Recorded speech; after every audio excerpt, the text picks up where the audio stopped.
Welcome to the Pure Parenthood podcast, brought to you by Purebaby. I'm your host, Tiffany Wells, and I'm the head educator here at Purebaby. Hi everyone, today I'll be chatting with Olivia Bates, who is the founder of Nourishing Bubs. She also has a Bachelor of Nutrition and Dietetics and a certificate in Paediatric Nutrition. Olivia has worked as a babysitter and nanny for 13 years, and she's also very passionate about infants and their health. Today's episode is all about introducing solids to your baby, plus other helpful nutritional information for the first 12 months of life. Thank you for coming on to share your expertise with us today, Olivia. Thank you so much, Tiffany. I'm so excited to be here and share what I know and what I've learnt when it comes to introducing solids. Wonderful. It's great to have you. It's been such a long time since I had my little babies and since they started solids, so I'm sure so much has changed in that time. So let's get right into it today. I'm sure it's quite overwhelming for parents, I guess, trying to determine whether their baby should start on solids and when.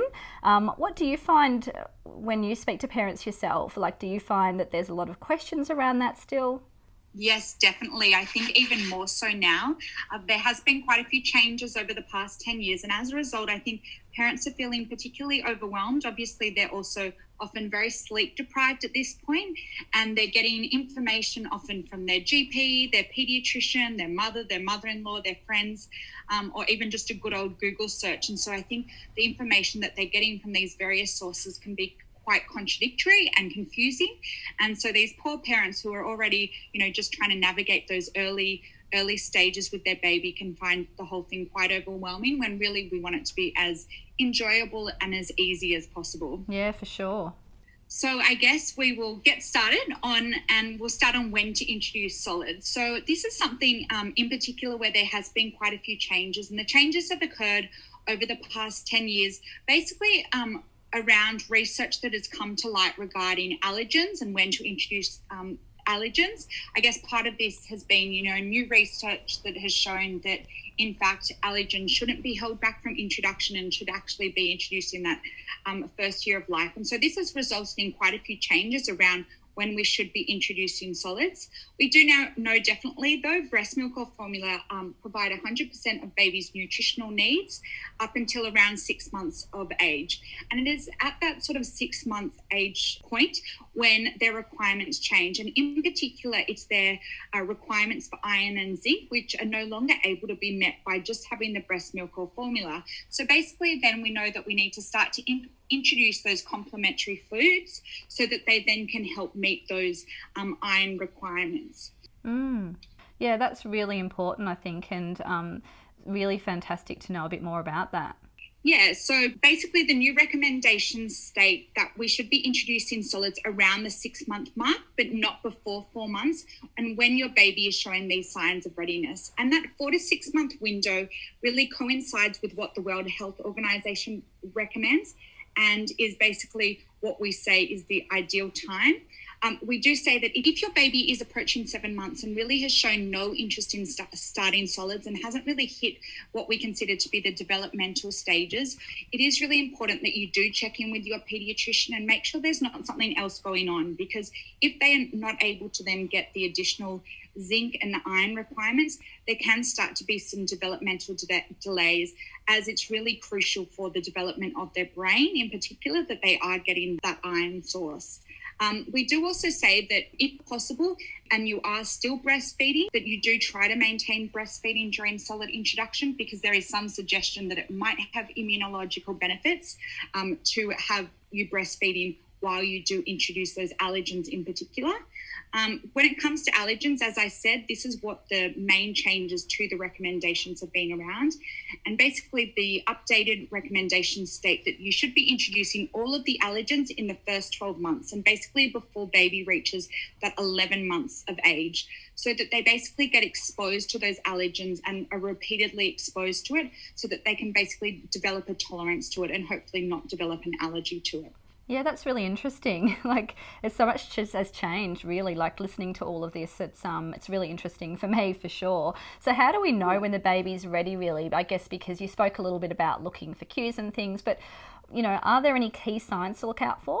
Yes, sure. So we basically say that within that 4 to 6 month window, there are some real key signs that we are looking for. So the first one would definitely be that baby has developed some good head and neck control and the ability to sit upright when supported. So, for example, you would put them in, say, a bumbo or a high chair, and that they are able to sit there and actually hold their neck upright, because if they aren't, obviously, and their neck is still quite floppy, it obviously represents a choking hazard. So that's definitely the big key one.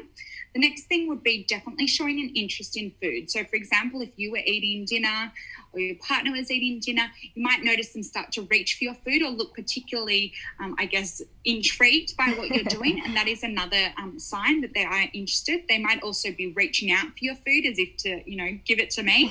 Another thing would be, them opening their mouth if you were to bring a spoon near it. So sort of being ready to take that first mouthful. The other key thing that you'll notice is there'll be a gradual disappearance of what we call the tongue push extrusion reflex. And so that's basically where you might see, when you first start solids, that baby ends up sort of just pushing their tongue out and pushing it around their mouth. And so the puree, for example, ends up all around their mouth and you don't think they've actually got any in. But gradually that will start to disappear and they'll stop pushing their tongue out as much as they start to really swallow, develop a proper swallow and actually take in that food. Yeah, they're great cues. I do remember a lot of those actually now you're talking through, and that's why I was laughing a bit. I was like, oh my goodness, it brings back so many memories for me actually. What foods? Yeah, but those ones haven't changed. Yeah, for sure. So what foods would you recommend to first introduce to a baby? I remember when I introduced solids to my children, it was all about the rice cereal. And do you really have to give them rice cereal now, or is that a bit of an old wives' tale thing? Because that was definitely the way that things were for me back when I had my kids. Yeah, and so I think that's one of the areas, I guess, where people are really becoming quite overwhelmed, especially if they're speaking to, say, their parents or, their mother-in-law. They're often the ones that are like, oh, are you going to start them on Farrix or start them on rice cereal? And that's something that obviously, definitely our generation would have started on. And, for you with your kids, you would have started on. And still to this day, a lot of people will still give rice cereal. Basically, it is really dictated by culture. And, there's no real hard and fast rules when it comes to what you need to start your baby on. The thing with rice cereal, I guess, to know is that rice cereal is fortified with iron. And obviously I mentioned that, one of the reasons that it's important to be starting baby on solids is that they are getting sources of iron because their breast milk and their formula can no longer meet their increased requirements. And I guess just to touch on those increased requirements, baby basically goes from requiring 0.2 milligrams of iron in that first 6 months, but then that really jumps to 11 milligrams. So it's actually quite a huge jump up there. And so we know that while breast milk or formula is formulated to meet those 0.2 milligram requirements, it's definitely not formulated to meet that 11 milligram requirement. So that's where we're meant to be adding those complementary foods and a source of iron. And so one of the easiest ways, I guess, food manufacturers think to do it is just by fortifying something like rice cereal, which acts as a really good vehicle to carry the rice cereal and can be a really easy option for parents. However, I will say, there is absolutely no reason why you have to do rice cereal. And if you, for example, your baby's reaching that 6 month point and you need to start offering some iron options, definitely if you're going to give them things like, beef, and even if you're open to cooking something like liver, these are all excellent sources of iron and have more iron than a fortified rice cereal, for example. And you might just, naturally prefer to give them something that you would be otherwise cooking yourself anyway, rather than giving them a fortified product. But it really does, rest in your hands and what's going to work easiest for you as a parent and for your family. Yeah, that's really interesting. You can also try making your own cereal. Yeah, sorry to interject there. I was just sort of really realising that it can be a struggle to know what to give them. And I think when you spoke about sort of as you were preparing your own food, thinking about potentially mixing up some for them is a really great idea, a really great tip, I think.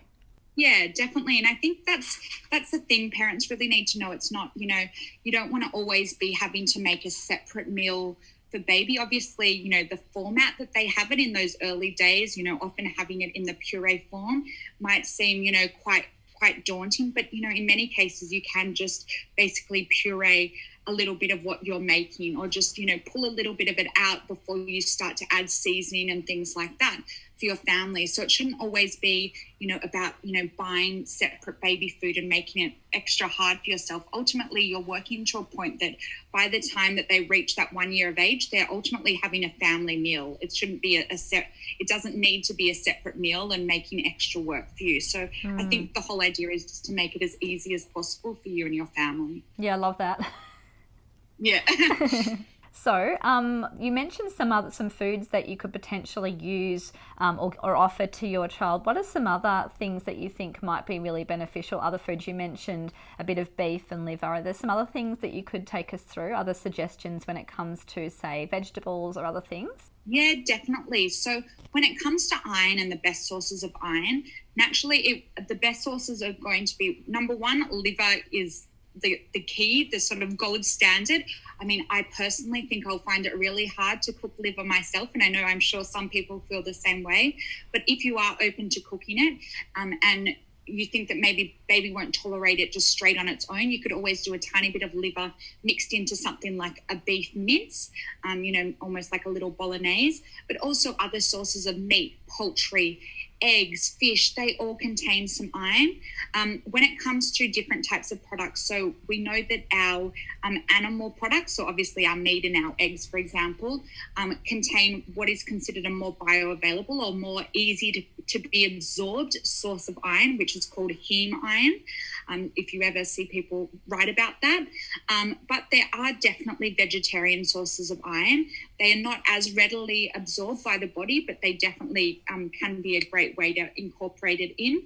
We just recommend that when it comes to vegetarian sources, that you do consume it with a source of vitamin C. And so sources of vitamin C in general, most fruit and vegetables contain vitamin C. And so some of those vegetable sources of iron include things like your dark leafy greens, spinach, broccoli are good sources, as well as things like legumes. So we're talking about, chickpeas and navy beans and lentils, things like that, which are also other good sources. And so if you combine something like a lentil with, say, pumpkin or another well-tolerated vegetable, something like that combines the source of iron with the source of vitamin C, and that vitamin C will help increase the absorption level in baby's body. So I definitely think it's important not to think, I have to be feeding my baby, liver every single day. That's definitely not necessary, but just making sure you are trying to offer a variety, and where possible, trying to offer those heme sources, so those animal sources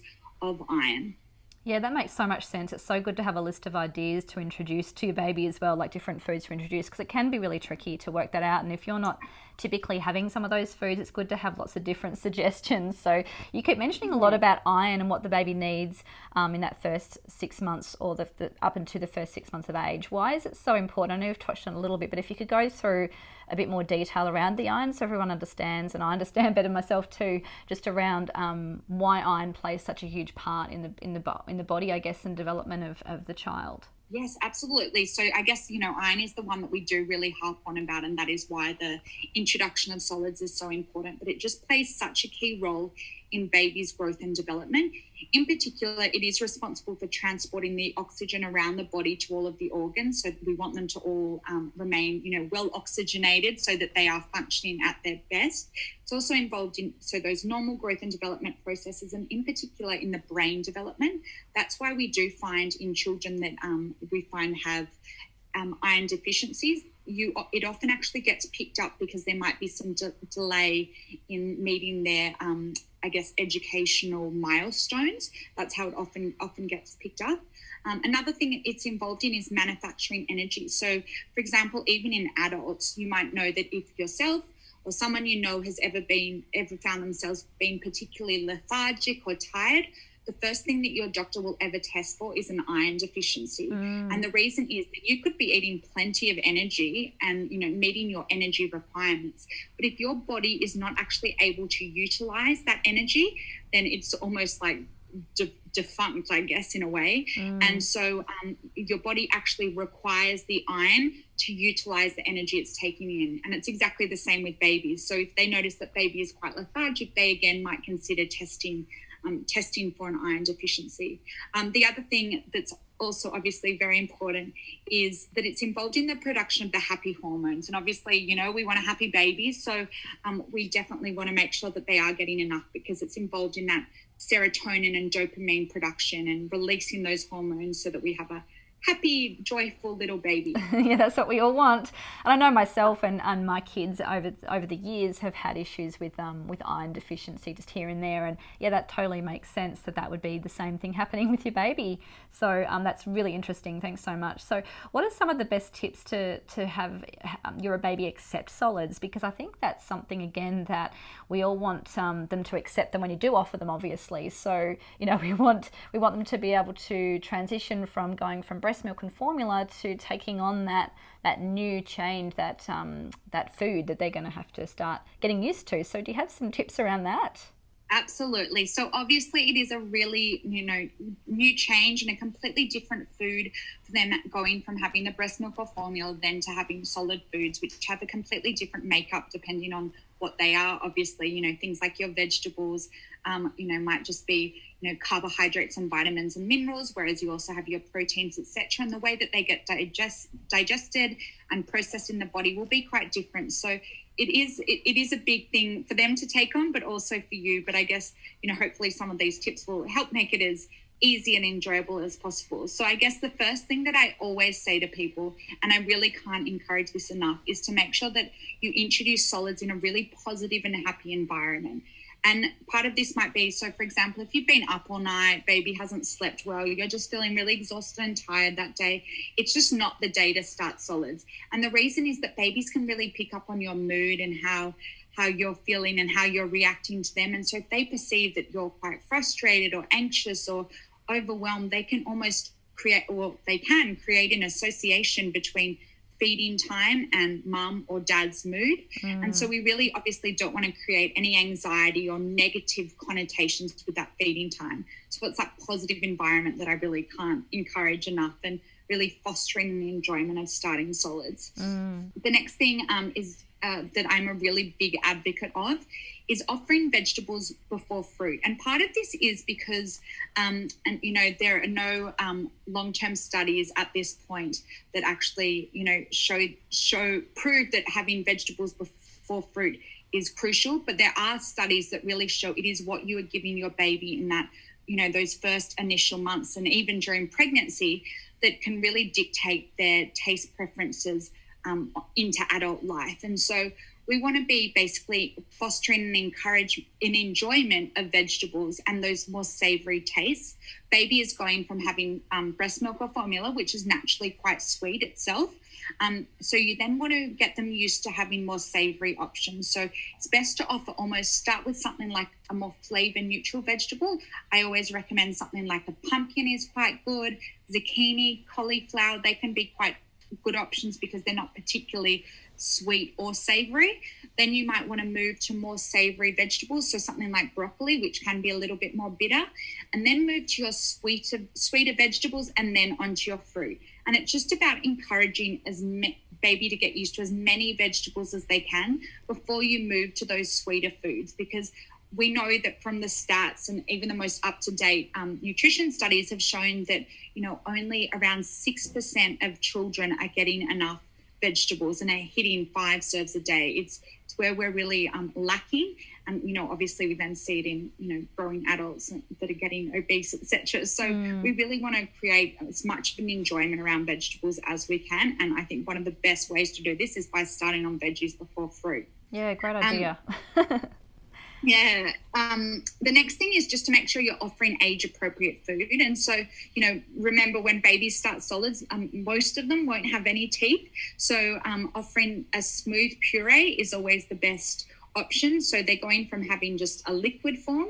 So even quite a liquidy puree will be the best option. If you find that, for example, you're making some purees at home, some of them might be thicker than others depending on the natural water content of that fruit or vegetable. And so you might need to thin it out a little bit. And this is often best done with something like breast milk or formula, which babies are already quite familiar with. So if you add a little bit of that and you can thin out that puree, it'll also help to increase that familiarity with it when they're starting out. It is, though, important, though, to make sure that as baby gets into their process of having solids, that you do start to develop the texture. So, don't remain on a smooth textured puree for, say, 3 months, because developing upper resistance in the puree is actually involved in baby's oral development and their speech development as well. So we basically say they'd stay on, say, a smooth puree for approximately a month, and then you'll start to add a bit of resistance, whether that's making it slightly lumpier in terms of not pureeing it as much, or adding things like, quinoa or a grain and adding that into a smooth puree to help add a little bit of texture to it is also another way. Yeah, great. The next thing is also just to remember to be persistent and patient. And I can't encourage this enough. Obviously, when you're first starting out, it can be quite a slow burn. We generally recommend trying things one at a time just to help watch for allergies, and usually doing a new food for 2 to 3 days. And some people do it even more. So you might do, start on pumpkin, for example, and do pumpkin day 1, pumpkin day 2. And then on day 3, you might mix pumpkin with, say, cauliflower, because by then you'll know that baby is familiar with the pumpkin. So if there was any reaction, it's potentially from the broccoli. So it is important that you are trying it, one at a time. And obviously, initially in that first month, it will be quite slow, but it will get faster, and you'll obviously work out, things are all going quite fine and there's no issues. Whereas, for some people where they might pick up some kind of intolerance or allergy, they might be particularly slow and more diligent with one at a time. Yeah, makes sense. Yeah, you'll work out what works for your baby and what's the best way to handle it. And, don't worry about what anyone else is doing. It really is about you and your baby and what's going to work best. I guess another tip is remember it's a messy affair. So I always recommend like a bib, a splash mat. So you can get like mats that you basically put underneath the high chair, and it can help contain the mat, which can be really, contain the mess, which can be really good. So you can just throw that in the wash afterwards. High chair obviously is also really good.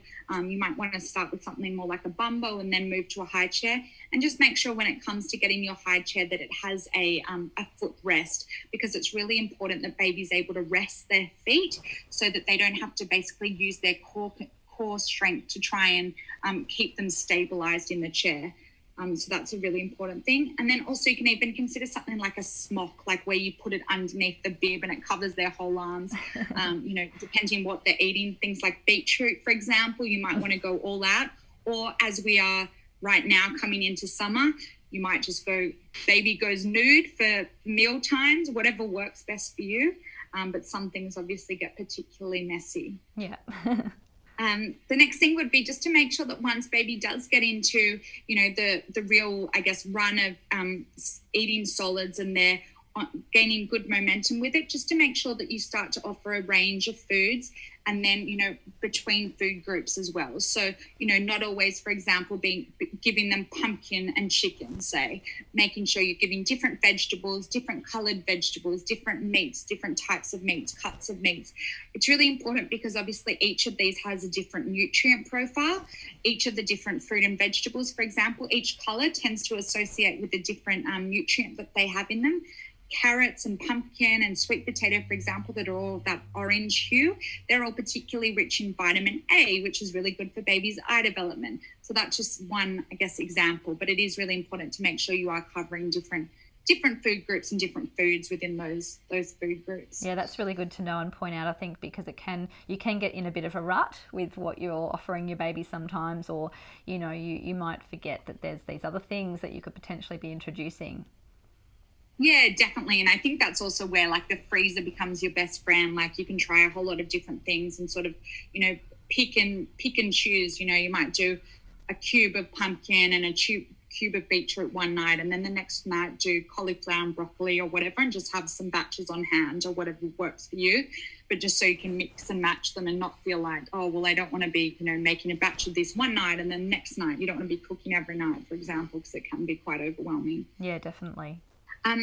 Avoid shelf-stable options where possible. Obviously, as a dietitian, the founder of a baby food company, this is probably no surprise. But the thing with shelf-stable baby options is many of them Obviously, most of them are heat treated, or to be sitting on the shelf, they do have to be heat treated. And a lot of the nutrients in them that we want to be getting into baby are actually sensitive to heat. So you end up losing quite a lot of them, which we definitely don't want. Also, often ones that say that they're, high in protein, for example, often only have around 5 to 10% of a meat in them anyway. And they also often have, water in them and fillers and things like that. So just, be really careful. If you are, occasionally opting to use a shelf-stable option, I do really encourage you to make sure you read the back really carefully and know actually what's in it. It's really important with little babies to make sure that we are making each mouthful count. And so we want it to be, high nutritional quality, mouthful that we are giving to our babies. The next thing is just to make sure that when you are introducing a new food, is to make sure that you introduce it in the mid-morning or just after, usually just after they have had a nap, so their morning sleep, for example. And the reason is that you want them to be awake for around 2 hours to watch for any adverse reactions. If there is going to be an allergic reaction, that will happen within 5 minutes to 2 hours. So you want to be able to obviously be observing them quite closely. Obviously, if you then put them down for sleep, although you can probably see through a monitor, you're not watching them as closely. Also, if it's more of an intolerance, like, for example, things like cauliflower, broccoli might make baby a little bit gassy.